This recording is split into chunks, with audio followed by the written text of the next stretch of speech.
Salut les amis, salut tout le monde et bienvenue encore une fois de plus sur votre chaîne d'information préférée, Info en Afrique. Pour vous qui êtes nouveau sur notre chaîne, n'oubliez surtout pas de vous abonner maintenant, ensuite cliquez sur la cloche de notification dans le principal but de ne pas rater nos prochaines informations. Et bien les amis, comme vous pouvez le constater, le président Microsoft est en train de faire des vraies révélations du côté du Mali vis-à-vis de la tension qui se vit entre le Mali et la Côte d'Ivoire. Ce mercredi, comme vous pouvez le constater, la tension ne fait que s'accentuer du côté du Mali vu les propos que la Côte d'Ivoire avance au gouvernement malien. Le général Makrosso ne fait que envoyer et donner des révélations sur ce sujet-là. Restez connectés et partagez au max cette vidéo, tout ceci dans le principal but d'informer toute la population et toutes les personnes qui tiennent vraiment à ce que cette crise se termine. C'est parti, après notre petit générique les amis.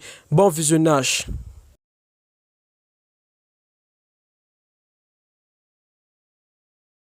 La situation du Mali avec de la Côte d'Ivoire continue à prendre de l'ampleur.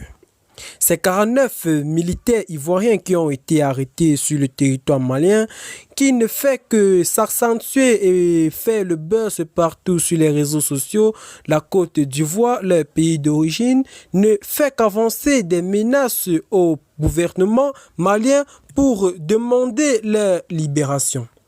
Le président Assimi Goïta fixe des mesures strictes pour condamner tous ces détenus afin qu'ils ne voient plus jamais le jour vu la situation et vu comment le gouvernement ivoirien s'agresse et exige leur libération. Après la libération de 3 soldats de sexe féminin, on constate que les deux parties, Côte d'Ivoire et Mali, ont repris la guerre de communication.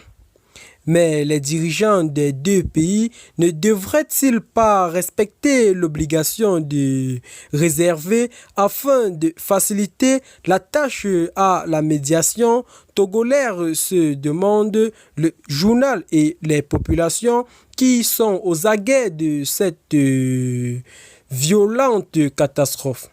L'affaire des 49 militaires ivoiriens est loin d'être derrière nous. Écrire un Togolais qui se plaint partout sur les réseaux sociaux auprès du gouvernement ivoirien et malien pour trouver des situations afin que cette crise ne cesse, afin que cette crise, autant pour moi, s'arrête définitivement et que ces deux pays retrouvent leur souveraineté. Comme vous pouvez le constater, les amis, nous ne savons vraiment pas quelle sera la décision du président Assimi Goïta pour cette soirée, car ce mercredi, ça chauffe franchement du côté de Bamako.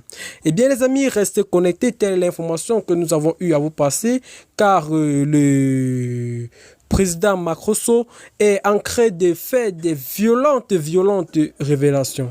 Et bien les amis, restez connectés sur notre chaîne Info en Afrique. N'oubliez surtout pas de vous abonner et partager nos vidéos au max dans le principal but de ne pas rater nos prochaines informations. Bye bye, à très bientôt pour de nouvelles vidéos.